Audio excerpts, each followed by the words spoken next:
അന്നൂർ KMT സ്മാരക കലാസമിതിയുടെ നേതൃത്വത്തിൽ road സുരക്ഷയുടെ ഭാഗമായി റോട്ടറി ക്ലബ്ബ് പയ്യന്നൂരിന്റെ സഹകരണത്തോടെ അന്നൂർ അമ്പലം ജംഗ്ഷനിൽ സ്ഥാപിച്ച convex mirror ward councillor Srimathi Reetha KV ഔപചാരികമായി ഉദ്ഘാടനം ചെയ്തു. റോട്ടറി ക്ലബ്ബ് റോട്ടറി ഇന്റർനാഷണൽ അഥവാ ഒരു അന്താരാഷ്ട്ര സേവന സ്ഥാപനമാണ്. ഒരുപാട് മതമോ ജാതിയോ വർഗമോ ഒന്നും നോക്കാതെ തന്നെ ഒരുപാട് ആൾക്കാരെ സഹായിക്കുന്ന ഒരു സന്നദ്ധ പ്രവർത്തനമാണ് റോട്ടറി ക്ലബിൻ്റേത്. അതുപോലെ തന്നെ നമ്മളിപ്പോൾ റോട്ടറി ഈ വർഷത്തെ പ്രവർത്തനത്തിൻ്റെ അവസാന ഘട്ടത്തിലേക്ക് കടന്നിരിക്കുകയാണ്.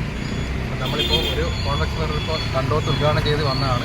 ഇത് രണ്ടാമത്തെയാണ്. എനിക്ക് തോന്നുന്നു ചന്ദ്രാട്ടം പറഞ്ഞ പോലെ ഏറ്റവും ആവശ്യമുള്ളൊരു സ്ഥലം ഇത് തന്നെയാണ്. Rotary club president Shri P. സുരേന്ദ്രന്റെ അധ്യക്ഷതയിൽ നടന്ന ചടങ്ങിൽ റോട്ടേറിയന്മാരായ ഡോക്ടർ E. അനിൽകുമാർ, EP. ചന്ദ്രൻ, P. സുധാകരൻ, KMK കലാസമിതി അംഗം KM. ശ്രീധരൻ എന്നിവർ ആശംസകൾ നേർന്നു സംസാരിച്ചു.